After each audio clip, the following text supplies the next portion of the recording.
질문보다도 또 비슷한 형태, 장점과 단점을 가지고 있는 모습을 가지고 있다라고 생각하면 되겠어요.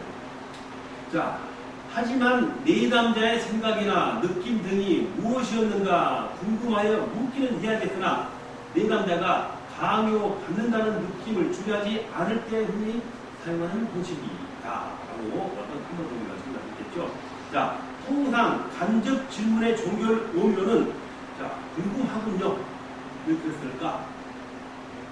왜 그런 행동을 했을까요? 바로 어떤 답을 바로 직접적으로 표현하는 게 아니라 간접적으로 이거 둘러댄다고 그러죠. 그 주위를 이렇게 맴도는 식의 느낌을 주도록 하는 분명히 질문이 있는데 질문이 아닌 것 같은데 질문을 말하고 있는 것입니다. 어떻게 되는데 그게 궁금하군요. 왜 그랬을까? 하는 그런 혼자말처럼 하는 그런 질문. 누구라도 아마 그럴 수 있겠었습니까? 했겠어요. 이런 질문이 있겠죠. 왜 그랬을까요? 하는 것보다도 했겠군요. 그럴 수 있었겠네요. 그러면 그럴 때는 저의 해석 때는 이러했습니다. 하고서 아니 더 세부적인 질문을 이렇게 나타낼 수 있다 하는 부분이 되겠죠. 자, 그러한 어투로 내담자의 반응을 유도해야 되는 것이 바로 직접적 질문이 아니라 간접적 질문이다. 라고 질문이 되겠습니다.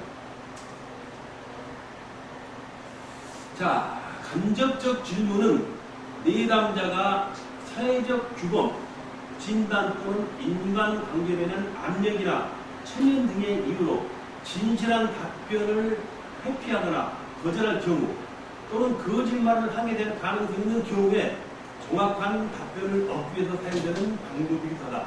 자, 직접적인 질문은 그 사람의 단도직입적으로 공격 형태 그런 식으로 질문을 물어대기 때문에 그 사람이 굉장히 심리적 부담을 느낀다고 했죠.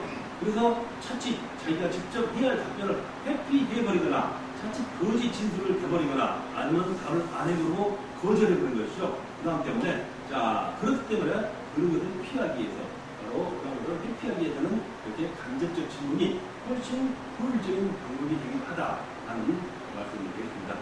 그래서 이러한 형태의 질문을 유사 질문이라고 표현한다라고 말씀드리겠습니다. 자, 유사 질문은 간접 질문과 비슷한 말로 다시 한번 생각해 보겠어요. 자, 이는 문장 형태로는 분명히 질문은 아니지만 뒤에 물음표는 없지만 그 내용은 답변을 이용하는 질문이라는 것입니다. 자, 그렇기 때문에 질문과 유사하다 해서 유사 질문이다라고 질문이 두고 있는 것입니다. 하지만 문형 자체가 질문이 아니므로 내담자가 상담자의 간접적 질문 또는 유사 질문을 듣고 상담자의 느낌 정도로만 생각하여 답변하지 않는다면 난처한 상황이 발생하므로 이때는 명확한 질문의 형태를 바꿔야 한다라는 말이 문제가 되어집니다. 자, 이렇게 간접적 질문을 하기 때문에 쉽게 말해서 직접적인 공격적인 질문이 아니기 때문에 해야 할 어떤 말해야 할 대답을 하지 않고 회피하거나 겉돌고 맴돌고 지금 상담자가 이끌어내는 답을 내놓지 않는다는 것입니다. 그러면 상담 진행이 안 되겠죠. 그때는 역시 공격적인 질문인 바로 직접적 질문도 필요할 수 있다라는 말입니다. 그래서 그러한 난처한 상황이 발생하므로 이때는 명확한 질문의 형태를 바꿔야 한다. 둘러대지 말고 바로 핵심적인 질문을 해야 한다라는 것입니다. 자, 앞서 모든 질문도 그랬지만 이 질문도 간접적, 직접적 교묘하게, 교묘 아니죠. 적절하게 지혜 있게 섞어서 그 상담자의 어떤 대답을 들을 수 있는 그런 형태가 되겠다는 것입니다.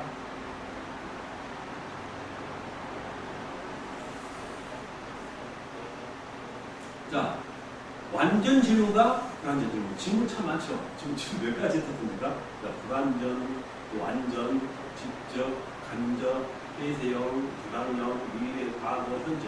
참 많습니다. 이런 질문 형태를 말씀드리는 거죠. 자, 이번에는 완전 질문과 불완전 질문이 있습니다. 자, 내담자로부터 우리가 어떤 정보를 얻을 때 상담자는 질문을 통해서 내담자의 의도와 바로 생각을 분석하고 이해하고 진단을 하게 되는 것이 바로 상담의 첫 번째죠. 자, 이러한 질문은 완전 질문과 불완전 질문으로 나누며 완전 질문은 앞서 설명한 개방적 질문일 수도 있으며 직접적인 질문도 될 수 있다는 것입니다. 자, 불완전 질문 또 완전 질문 이 두 가지 질문이 바로 방금 말씀드린 불완전 질문, 뭐죠? 직접적 질문과 간접적 질문 같은 형태를 갖출 수 있다라는 말입니다. 지금. 자, 또는 다른 유형의 질문과도 중첩되는 부분이 있을 수 있으나 여기서 완전 질문이라면 문장 구조가 온전한 문장을 구사했다는 것으로 보면 된다. 그러니까 어떤 질문할 때 말 소두부터 마치는 부분까지 확실하게 정확하게 짜여진 형태 그런 질문을 완전 질문이라고 한다라는 얘기입니다. 자, 물론 반대로 불완전 질문은 이와 같은 것을 중간에 생략해버리거나 소두를 줄거나 뜻을 이렇게 질문 형태의 어떤 물음표를 빼버리는 부분이 있다든가 그런 부분으로 간접적으로 봅니다. 완전치 않은 질문 이렇게 말하겠어요. 자, 그렇다면 완전 질문과 반대되는 기념으로 불완전 질문이라고 이라는 글을 쓰게 될 경우 방금 말한 마르크표를 사용하는 미완성 질문으로 말을 하고 그랬는데 점점점이 있죠. 그게 한다면은 그런 형태의 질문을 말을 되겠어요. 그게 바로 완전 질문과 불완전 질문의 형태가 다르다는 것입니다. 자, 그런 형태를 의미한다. 완전 질문은 상담자가 내담자에게 무엇을 질문했는지 질문의 의도가 확실히 드러나게 됩니다. 이거 정확하겠죠? 직접적으로 이렇게 의사 전달, 질문의 형태가 전달되기 때문에 바로 어떤 또 약간 질문의 목적을 가지고 있다는 것입니다. 전달이 그대로 된다는 것을 얘기해서. 그러니까 앞에 또 뭐 직접적, 간접적, 뭐 회의적, 경험적 이런 것 유사한 형태는 맞기는 맞다는 것을 지금 방금 말씀드렸는데 비슷한 구조로서 우리가 지금 가고 있는 것입니다.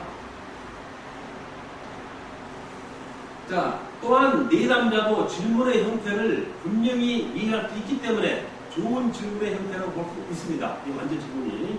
자, 따라서 완전한 질문을 하게 되면은 내담자도 그 답변을 분명하게 말해야 되는 요구를 받기 때문에 말을 얼버무리거나 대답을 회피하거나 대답을 하지 않아버리거나 하는 것은 바로 우리가 그런 부분을 이렇게 피해갈 수 있고 직접 답을 끄집어낼 수 있다라는 겁니다. 즉 답변이 명확하게 될 수는 있지만 직설적인 표현이 사용되므로 답변을 강요받는 심리적 부담을 가질 수 있다. 앞서 말한 그 형태의 질문으로 유사하죠. 자, 그런 부분도 역시 동일한 부분이 있다는 것입니다. 장점도 있지만은 자칫 반대적인 그런 부분도 있다는 것입니다.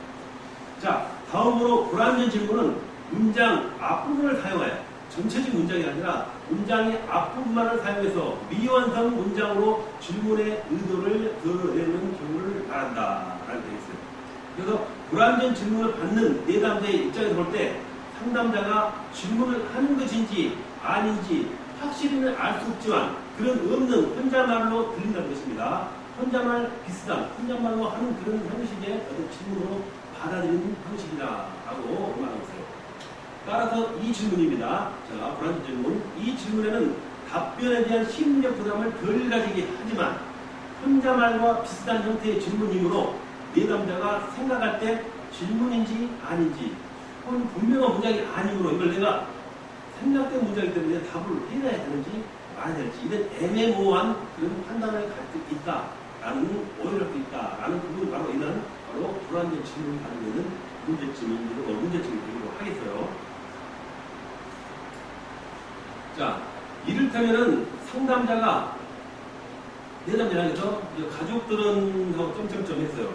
이렇게 했을 때 가족들은 내담자가 자기 가족에 대해서 가족이 지금 어디에 있다고 말하는 건지 가족이 건강한다고 그러는 건지 아니면 가족과 같이 생활하는 건지 이런 모른다는 거예요. 아직 그렇지만 상담자는 분명히 어떤 목표를 가지고 분명히 했어요. 그 가족에 대한 아니면 건강이라든가 가족 관계라든가 이런 걸 물어봤는데 이런 형태의 불완전 질문하면은 내담자는 확실한 핵심을 잡을 수 없다라는 말입니다. 그래서 가족이 건강하는 건지 아니면 사이가 좋은 건지 그런 것을 어떤 것을 묻는 건지에 대한 판단을 할 수 없다라는 것입니다. 자, 물론 문맥을 통해서 미완성 문장을 이해하게는 되지만 중심 단어를 생략하거나 너무 문장을 많이 생략해버리면 도저히 이해할 수 없는 질문이 되는 것 또한 바로 불완전 질문이다라고 말할 수 있겠어요. 그래서 상담자는 자신의 마음속에 중심 단어를 생각하고 질문을 할 수 있겠지만 말씀드린 대로 그 내담자는 그 질문의 그 요지를 분명하게 자기와 같이 동일하게 인식했다고 볼 수는 없다는 것입니다. 아까 말씀드려 즉 요즘도 한번 보면 요즘에 뭐 쉽게 말하면 뭐 건강을 묻는 건지 운동을 하는 것이 있는지 아니면 좀 여러 가지 상태가 있겠죠. 아니면 정신 건강이라든가 아니면 마음의 평화라든가 불안이라든가 아니면 고통이라든가 이런 것을 물어보는 것이 모른다는 것입니다. 요즘은 물어보면 안 그러겠어요. 그렇지만 이 이 상담자 분명히 요즘은 어떻게 평가하십니까? 이런 의미를 가지고 요즘을 했는데 뜻을 정확히 않는 불완전 형태의 질문은 이렇게 차칫 착각을 가져올 수 있다라는 말이 되겠어요. 자, 그래서 이미 앞에서 말했던 앞 문장을 기초로 단어의 다음에 생략된 말들을 유추해내려고 하겠지만 이런 부족한 표현은 결국은 상관은 부족했다는 것입니다. 물론 좀 얘기하다 보면 어떤 직접적인 그 질문의 핵심을 알 수 있겠지만 이렇게 너무 짧은 질문으로서는 불완전한 질문은 오히려 내담을 하여금 혼란을 가질 수 있다라는 것이 바로 이 불완전 질문의 문제점이다 라는 것이 되겠습니다. 자, 한줄 가시고 다음 시간 진행하도록 하겠습니다.